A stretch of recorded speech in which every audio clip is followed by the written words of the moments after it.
മഹാരാഷ്ട്രയിലും പോളിംഗ് ആരംഭിച്ചു. 10 കോടി ജനങ്ങളാണ് ഇന്ന് പോളിംഗ് ബൂത്തിലേക്ക് എത്തുന്നത്. 4140 സ്ഥാനാർത്ഥികൾ മത്സരിക്കുന്നു. പ്രേംലാൽ ചേരുന്നു. പ്രേംലാൽ, മഹാരാഷ്ട്രയിൽ ഒറ്റഘട്ട വോട്ടെടുപ്പാണ് 288 മണ്ഡലങ്ങളിലേക്ക്. എങ്ങനെ പുരോഗമിക്കുന്നു? Shami, very good morning. ഇന്ന് രാവിലെ 7 മണിക്ക് തന്നെ പോളിംഗ് ആരംഭിച്ചു. വലിയ തയ്യാറെടുപ്പുകളാണ് എല്ലാ പോളിംഗ് ബൂത്തുകളിലും ഏർപ്പെടുത്തിയിരിക്കുന്നത്. ആദ്യം എത്തിയവരിൽ ബോളിവുഡ് നടന്മാരടക്കം ഷാരൂഖ് ഖാൻ, സൽമാൻ ഖാൻ, അക്ഷയ് കുമാർ അടക്കമുള്ള നടന്മാർ മുംബൈയിലെ അവരുടെ പോളിംഗ് സ്റ്റേഷനുകളിലെത്തി. മഹാരാഷ്ട്ര ഉപമുഖ്യമന്ത്രിയും ബാരാമതിയിലെ NCP സ്ഥാനാർത്ഥിയുമായ അജിത് പവാറും ആദ്യമെത്തിയ വോട്ടർമാരിൽ പെടും. മഹാരാഷ്ട്രയിൽ ഒറ്റഘട്ടമായാണ് ഈ വോട്ടെടുപ്പ് നടക്കുന്നത്. 52,789 മേഖലകളിലായി 1,186 പോളിംഗ് സ്റ്റേഷനുകളിലായാണ് വോട്ടെടുപ്പ്. ഇതിൽ 42,604 പോളിംഗ് നഗരത്തിലും 57,582 ഗ്രാമീണ പോളിംഗ് ബൂത്തുകളിലും ഉൾപ്പെടുന്നു. ഇതിൽ 299 പോളിംഗ് ബൂത്തുകൾ നിയന്ത്രിക്കുന്നത് വികലാംഗരാണ്. പുതുക്കിയ വോട്ടർ പട്ടിക പ്രകാരം മഹാരാഷ്ട്രയിൽ ഏകദേശം 10 കോടിയോളം ഏകദേശം 97 ദശലക്ഷം വോട്ടർമാരുണ്ട്. ഇതിൽ 4,97,00,000 പുരുഷ വോട്ടർമാരും 4,66,00,000 സ്ത്രീ വോട്ടർമാരുമാണ്. 20 ലക്ഷത്തിലധികമാണ് കന്നി വോട്ടർമാർ. 18 മുതൽ 29 വയസ്സ് പ്രായമുള്ള 2 കോടിയോളം യുവ വോട്ടർമാരുമുണ്ട്. ആകെ 4,144 സ്ഥാനാർത്ഥികളാണ് മത്സര രംഗത്തുള്ളത്.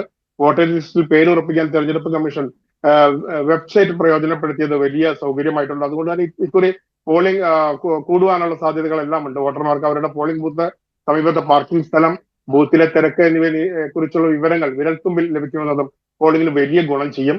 ഇതിനായി പ്രത്യേക QR കോഡ് സ്കാൻ ചെയ്യാനുള്ള സംവിധാനങ്ങൾ ഏർപ്പെടുത്തിയിട്ടുണ്ട്. അതുകൊണ്ട് തന്നെ മുംബൈ പൊതുവെ വളരെ കുറവ് പോളിംഗ് രേഖപ്പെടുത്തുന്ന ഒരു നഗരമാണ്. പക്ഷെ അതിൽ നിന്നെല്ലാം വ്യത്യസ്തമായിട്ട് ഇക്കുറി ഒരു നല്ലൊരു ശതമാനം പോളിംഗ് ഉണ്ടാകുമെന്ന് തന്നെയാണ് പറയുന്നത്. പ്രത്യേക പോലീസ് സേനകളെ ബൂത്തുകളിൽ വിന്യസിച്ചിട്ടുണ്ട്. വോട്ട് ചെയ്യാൻ ആരും വിമുഖത കാട്ടരുതെന്ന് പോലീസ് കമ്മീഷണറും ജനങ്ങളോട് അഭ്യർത്ഥിച്ചിട്ടുണ്ട്. മുതിർന്ന പൗരന്മാർക്കും ഗർഭിണികൾ, ഭിന്നശേഷിക്കാർ തുടങ്ങിയവർക്ക് പ്രത്യേക പരിഗണനയും സൗകര്യങ്ങളും ഓരോ ബൂത്തുകളിലും ഏർപ്പെടുത്തിയിട്ടുണ്ട്. മുംബൈ നഗരത്തിൽ ഇക്കുറി മികച്ച പോളിംഗ് ഉണ്ടാകുമെന്ന് തന്നെയാണ് പൊതുവെയുള്ള അഭിപ്രായം. 2019 വെറും 50% മാത്രമാണ് പോളിംഗ് നടന്നത്. എന്നാൽ അതിനു മുമ്പുള്ള 2014 51%, 2009 46% പോളിംഗ് മാത്രമായിരുന്നു രേഖപ്പെടുത്തിയിരുന്നത്. ഇക്കഴിഞ്ഞ ലോക്സഭാ തെരഞ്ഞെടുപ്പിൽ മുംബൈയിൽ 52% പോളിംഗ്. ഇതിൽ നിന്നെല്ലാം വ്യത്യസ്തമായ ഒരു 70% മുകളിൽ പോകുമെന്നാണ് കണക്കുകൂട്ടൽ.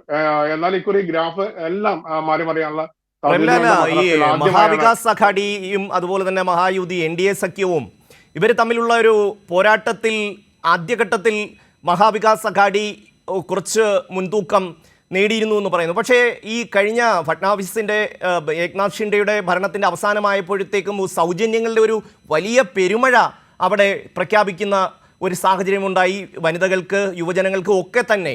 അപ്പോൾ ഈ തെരഞ്ഞെടുപ്പിനെ അത് സ്വാധീനിക്കാൻ വേണ്ടി യഥാർത്ഥത്തിൽ കുറച്ചുകൂടി മഹാരാഷ്ട്ര തെരഞ്ഞെടുപ്പ് നീട്ടിവെച്ചു എന്ന് പ്രതിപക്ഷ കക്ഷികളടക്കം ആരോപിക്കുന്ന ഒരു സാഹചര്യമുണ്ട്. ഈ സൗജന്യങ്ങളൊക്കെ ഏത് രീതിയിൽ ആ തെരഞ്ഞെടുപ്പിനെ സ്വാധീനിക്കും? മഹാവികാസ് അഘാഡിയുടെ ഒരു സാധ്യത എങ്ങനെയാണ്?